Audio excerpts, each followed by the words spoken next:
Yo quería contarles que para nosotros dos, este es un momento muy especial, porque desde que el gobierno nacional y el presidente Gustavo Petro llegó, empezó a cambiar absolutamente todas las prioridades en los distintos sectores. Y una de las prioridades más grandes, que es muy visible para todos nosotros, es la apuesta por hacer la reforma agraria, por hacer de Colombia una potencia agroalimentaria, una potencia de la vida, por jugársela por el campesinado como sujeto de derechos y por construir paz de la mano del desarrollo de la agricultura, del desarrollo de esas 13 millones de personas de origen campesino, que son pescadores, las mujeres, los negros, los pueblos indígenas, todos los que trabajan las labores del agro colombiano. Y esos son el centro hoy de nuestra existencia. Y son esas poblaciones las que eligieron este gobierno y es esa población a la que le tenemos que atender. Y estos pactos son la muestra de la participación directa de quienes eligieron al gobierno nacional y quienes les dieron el mandato de hacer un gobierno de la vida.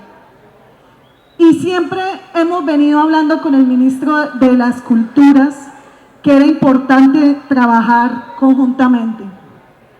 Pero el ministro de Cultura también ha hecho allí una revolución en su sector. Una revolución, creo yo, que es igual de dura y sensible que la de la reforma agraria. Porque ahora es el ministerio no de la cultura, de las culturas, de las artes, de los saberes, de los oficios. Y este país campesino es un país en donde esas culturas, esas artes y esos oficios dependen directamente de la relación de las poblaciones con la tierra, con el agro, con la biodiversidad, con las prácticas. Y entonces cuando nosotros hablamos de la recuperación del campesinado, de los pueblos negros, de los pueblos indígenas, de todos los que fueron víctimas, de cómo recuperar esa agricultura, este gobierno de la vida no habla solamente de toneladas de producción de comida o de cuántas inversiones en asistencia técnica o en crédito nomás vamos a hacer. No vemos a las personas como una herramienta más. Tradicionalmente, en los modelos económicos y políticos de la agricultura, quien hacía la agricultura era un elemento, un costo más en un proceso de producción. Entonces, calculan cuánto cuesta producir el agro y dentro de los costos calculan la mano de obra. Y entonces la agricultura era eso, un peón, un obrero al que le paga un jornal, como si no existiera nada más. Nuestra reforma agraria es una reforma agraria social, es una reforma agraria de esa geopolítica social, es una reforma agraria con significado, es una reforma agraria que tiene que resignificar todo lo que nos hace orgullosos, que es esta raíz campesina, negra e indígena, mestiza, de pescadora de la que todos y todas venimos. Y encontramos siempre que quienes hacen la comida, quienes hacen la agricultura, quienes hacen la pesca, no solamente hacen eso, hacen tejido, hacen alfarería, hacen distintos tipos de preparaciones gastronómicas, hacen instrumentos musicales, hacen medicina tradicional y ancestral, hacen prácticas de agroecología, de preparación de la tierra distintas, y eso no es posible si no se hace la reforma agraria, y la reforma agraria no es posible si no significa eso. Y ustedes no se imaginan la tristeza que tenemos hoy en nuestro país, que artes tan importantes y tan significativas para Colombia, como la alfarería, por ejemplo, esa enorme riqueza y diversidad en la elaboración de alfarería, se esté acabando. Hemos hecho recorridos por todo Boyacá, que Boyacá era una cuna desde sus raíces indígenas y después campesindias y después campesinas de alfarería, y ver municipios donde ya las maestras alfareras ya son muy mayores y están muriendo y ese saber no pasa a otra generación.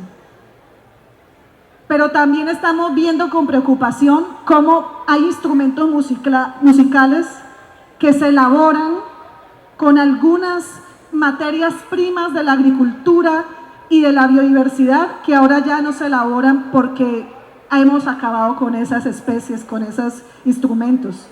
Estoy hablando, por ejemplo, de esta flauta de millo, que cómo se podría hacer la música y el folclore del Caribe colombiano sin la flauta de millo si desapareciera este insumo. También hemos visto, por ejemplo, cómo hay artes que son históricas y tradicionales, por ejemplo en el Guaviare, instrumentos de caza, pesca y recolección que utilizan los pueblos indígenas que también están desapareciendo porque desapareció esa práctica de cultivar y de proteger esas especies. Pero también hemos venido haciendo inventario, ministro, y hemos pedido al ministerio que nos acompañe, porque hemos visto, por ejemplo, cómo hay diversidades de prácticas gastronómicas que se pierden. La quesería, por ejemplo, aquí está el queso amasado. Pero como ese queso, hay regiones donde se hacen distintas diversidades de quesos, que son el patrimonio y la genética de nuestra cultura y civilización. Y necesitamos cada vez acercarnos más, porque no es posible mantener el folclore y las culturas sin la agricultura. Y las comunidades necesitan también reforzar ese arraigo y esa resignificación de su vida en el campo, con esa reivindicación de sus prácticas culturales. Además que también es una actividad económica importante. Uno de los desafíos que tiene la agricultura es que el campesino reciba buenos ingresos.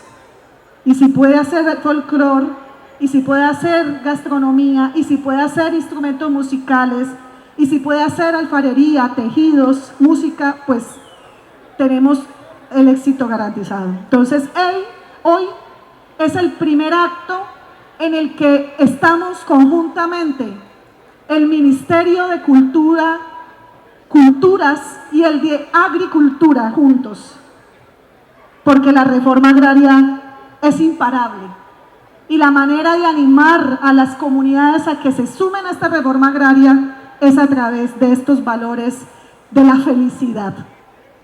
Entonces hoy tenemos muy buenos anuncios y no le quiero quitar al ministro sus anuncios, pero sí quiero reforzar los nuestros.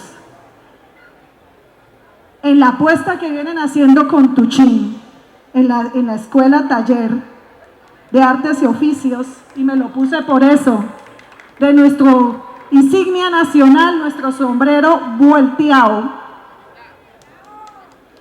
que es además un símbolo. Yo tengo varios porque cada vez que vengo me regalan uno. Va a recibir el apoyo conjunto del Ministerio de Agricultura y Desarrollo Rural y el Ministerio de las Culturas, las Artes y los Saberes.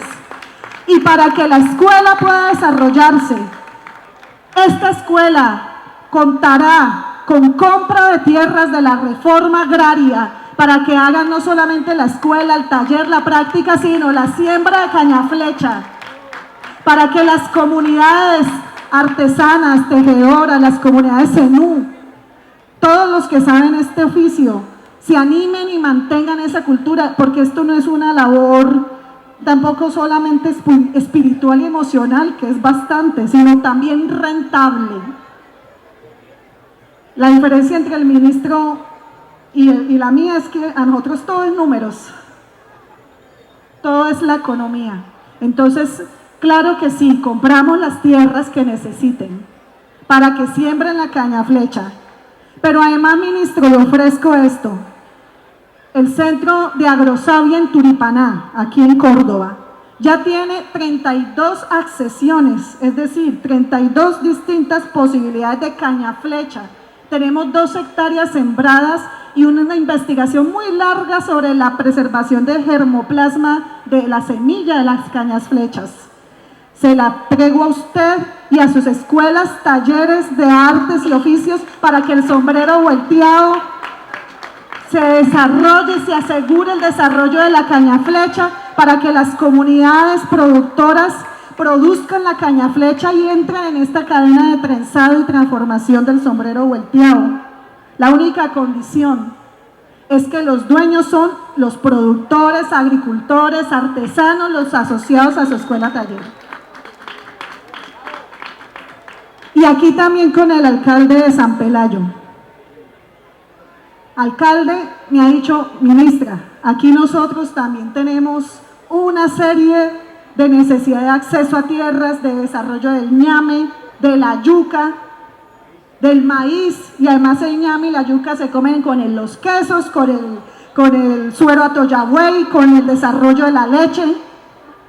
Entonces, con el alcalde nos hemos comprometido a instalar nuestro comité de reforma agraria aquí en San Pelayo. Y todas las entidades del Ministerio de Agricultura y Desarrollo Rural, la Agencia Nacional de Tierra, la Agencia de Desarrollo Rural, el Instituto Colombiano Agropecuario, Agrosavia, Finagro, Banco Agrario, la Sociedad de Activos Especiales se ponen a su servicio. Y ese comité es la instancia para que todos los productores, campesinos, campesinas, pueblos indígenas y negros, mujeres rurales, víctimas de la violencia acudan aquí, y ahí concertamos las tierras que vamos a comprar y a quienes se las vamos a entregar, y no solamente comprar y entregar tierras, sino con todo el paquete completo, para que aquí San Pelayo se vuelva nuestra cuna de nuestro desarrollo, de hacer de Colombia una potencia agroalimentaria. Usted se la jugó por eso, por este gobierno nacional. Pues San Pelayo en Córdoba debe lucirse.